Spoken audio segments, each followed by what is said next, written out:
สวัสดีครับผมป๋าล่องขอนแก่นครับมือนี้ก็ยังออกมาเว้าเรื่องบัตร30 บาทรักษาทุกโรคที่ไม่พักการเมืองพักหนึ่งตอนนี้ออกมาครับออกมาหลายครับออกมาต้องการสิยกเลิกบัตร30 บาทที่ท่านทักษิณได้ทำไว้คือว่าหมายความว่าสิให้พี่น้องร่วมจ่ายสูว่า10,000ก็ต้องเสีย5,000100,000ก็ต้องเสีย50,000คล้ายๆเขาให้พี่น้องร่วมจ่ายให้ประชาชนร่วมจ่ายให้พี่ประชาชนรวมรับผิดชอบกับรัฐบาลกับโรงพยาบาลตอนนี้บอกว่าหมอชนบทบต่างๆครับหมอที่เคยเสียผลประโยชน์ต่างๆสิออกมา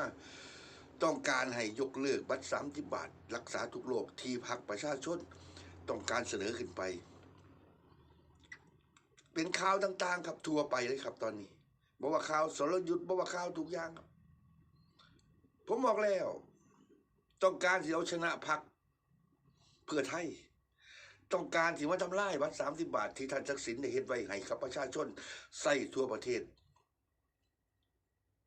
แถมนายกเชษฐ์กับสิมาเฮ็ดบัตร30 บาท AI แต่เขาสิมาทำลายเพื่อต้องการเอาชนะพรรคเพื่อไทยตอนนี้พรรคเพื่อไทยออกมาแถลงการแล้วครับบอกว่าผู้ใด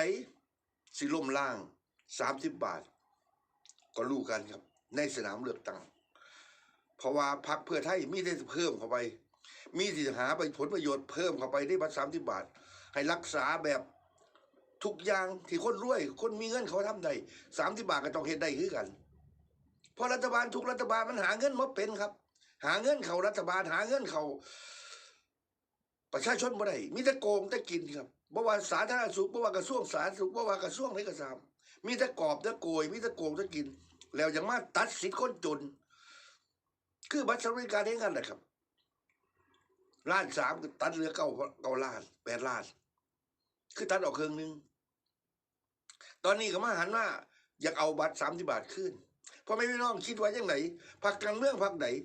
ที่บ่อยากซอยคนจนซื้อพรรคประชาชนแต่ว่าบ่ซอยเหลือประชาชนต้องการให้ประชาชนลำบากแทนที่30 บาทรักษาทุกโรคเป็นนโยบายที่ดีของพรรคเพื่อไทยของท่านทักษิณเดชมาเพื่อประชาชน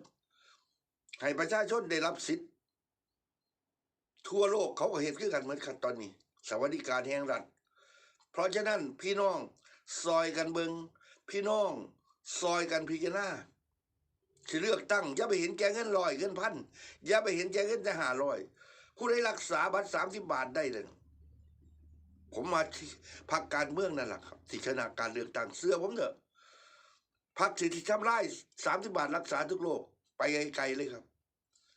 เพราะว่าคุณบ่เห็นหัวประชาชนคุณบ่ได้ทำงานเพื่อประชาชน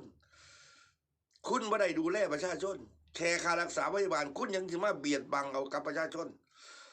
อย่างมาเอาเงินนำคนทุกคนยากเพื่อเข้าไปสนองตัณหาพวกนักการเมืองที่โกงชาติบ้านเมืองแค่นั้นเองครับเพราะฉะนั้นพี่น้องจับตาไว้ดีครับจับตาว่าสสผู้ใดมีความเคลื่อนไหววางไหนสสกลับบ้านถามมันเบิ่งดูครับ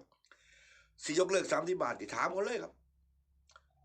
มันเป็นผลประโยชน์สำหรับพ่อแม่พี่น้องที่ท่านทักษิณพรรคเพื่อไทยเขาได้เห็นว่านโยบายดีๆให้กับประชาชนครับขอบคุณครับ